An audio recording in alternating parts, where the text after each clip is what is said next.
اعوذ باللہ من الشیطان الرجیم بسم اللہ الرحمن الرحیم اللہم صلی علی سیدنا محمد معدن الجود والکرم وآلہ وسلم۔ سامعین و ناظرین اکرام، السلام علیکم ورحمۃ اللہ وبرکاتہ۔ آج کی نشست کا موضوع اطاعت ہے، اور اطاعت کا مطلب ہے بندگی یا اللہ کا حکم ماننا یا اللہ کے حکم کے سامنے سر جھکا دینا۔ تو سوال یہ ہے کہ اطاعت جہاں جتنی ضروری بھی ہے، لیکن آخر کیا وجہ ہے کہ ہماری توجہ اطاعت کی طرف نہیں جاتی؟ یہ ایک سوال ہے۔ تو دیکھیں، اس کا ہر وہ کام جس کا یعنی مدعا یا مقصد ہمیں پتہ نہ ہو تو وہ کام ہم نہیں کرتے عام طور پہ۔ یعنی جو بھی دنیا میں کوئی بھی کام لے لیں، کوئی ایک کام آپ مجھے نہیں بتا سکتے جس کا جو آپ کر رہے ہیں لیکن آپ کو اس کے مقصد کا پتہ نہیں ہے۔ انسان جو بھی کام کرتا ہے، اچھا کرتا ہے برا کرتا ہے، تو اس کا ایک مقصد ضرور ہوتا ہے، اور بنا کسی مقصد کے ایک یعنی کوئی بچہ بھی بنا کسی وجہ کے کوئی کام نہیں کرتا۔ کوئی بچہ بھی، مطلب 3 سال کا 4 سال کا بچہ یا جو بھی ہے، تو بنا کسی مقصد کے وہ کام نہیں کرتا۔ تو بہرحال اطاعت جو ہے یہ تو ہماری یعنی زندگی کی معراج تک پہنچنے کے لیے اطاعت ضروری ہے۔ ایک بات یہ نوٹ کر لیں، یعنی اطاعت ہم کیوں کریں؟ انسان دنیا میں آیا ہے معراج حاصل کرنے کے لیے، یعنی انسان اپنی معراج تک، انسان کی معراج کیا ہے؟ ملاقات، اللہ کے قریب ہونا، اللہ کو راضی کر لینا، اور یہ انسان کی معراج ہے۔ تو اس کے لیے ضروری ہے کہ یہ اللہ تعالیٰ کی بندگی کا راستہ اپنا لے، یعنی اللہ کی اطاعت شروع کر دے، کامل اطاعت۔ اور یہ بات اللہ تعالیٰ نے قرآن میں بھی کہی ہے کہ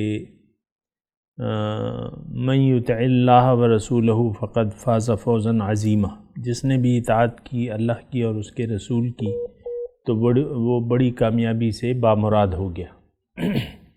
یعنی اطاعت کا طریقہ جو ہے اگر ہم اختیار کر لیں تو یہ ہمیں اپنی زندگی کی معراج تک پہنچا دے گا، اور زندگی کی معراج کیا ہے کہ اللہ آپ سے راضی ہو جائے گا، اور ظاہر ہے کہ اس کی رضا اللہ تعالیٰ نے رکھ دی ہے اطاعت میں، یعنی کہ بندگی میں۔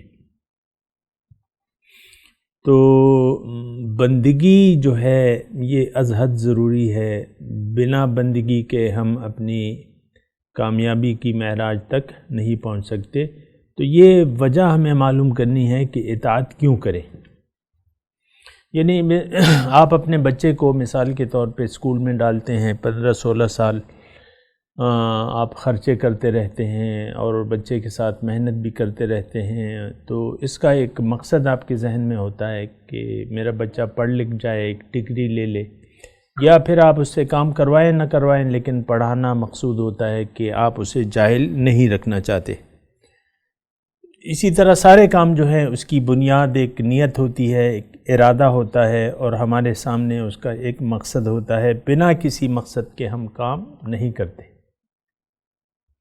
یعنی آپ مجھے یہ نہیں کہہ سکتے کہ ہمارا کوئی سیر کی نیت بھی نہیں تھی، ارادہ بھی نہیں تھا، اور ہمیں آرام کا جی چاہ رہا تھا، پھر مجبوری کے طور پہ ہم نے کریم ہائر کر لی اور مردان سے ہم چل دیے کالام کی طرف، اور تھک ہار کے 2 دن کے بعد ہم واپس آ گئے۔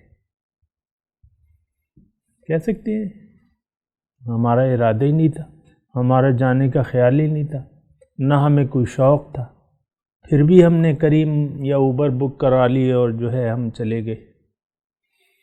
تو ایسا نہیں ہوتا۔ انسان جو ہے جو کام بھی کرتا ہے سب سے پہلے اس کے لیے ارادہ بنانا چاہیے، اور بناتا ہے یہ، لیکن جو ہمارا جو یہ معاملہ ہے نا اطاعت کا یا بندگی کا، اس کی طرف ہماری توجہ اس لیے نہیں جاتی کہ اس کا تعلق جو ہے ہماری ہمیں نظر نہیں آتا، یا دنیا اس کا مقصد نہیں ہے، دنیا اس کا مقصد نہیں ہے۔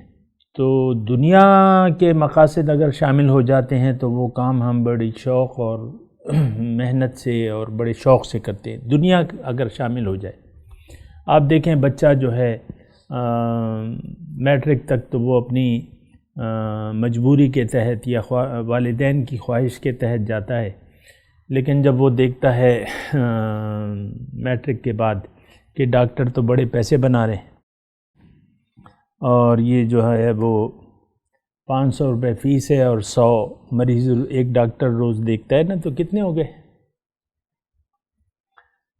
100 مریض، 100 کو آپ 500 سے ضرب دیں تو یہ ہو گئے 50,000 ہو گئے یا 5 لاکھ ہو گئے، جو بھی ہے۔ لیکن پھر اس کا شوق پیدا ہو جاتا ہے کہ بھئی میں نے کچھ تو کرنا ہے اور پیسہ بھی بنانا ہے، تو اب وہ بڑے شوق سے جاتا ہے۔ اب وہ اور اس کے والدین جو ہے، والدین بھی ظاہر ہے کہ وہ ہوتے ہیں پیسوں کے لالچی ہوتے ہیں، وہ بھی خرچ کرتے ہیں، بچے کی فیسیں بھی دیتے ہیں اور بچے کو پڑھا لکھا کے ڈاکٹر بنا لیتے۔ تو دیکھیں یعنی بنیادی طور پہ دنیا کے جو مقاصد ہیں اس کے لیے تو ہم الرٹ رہتے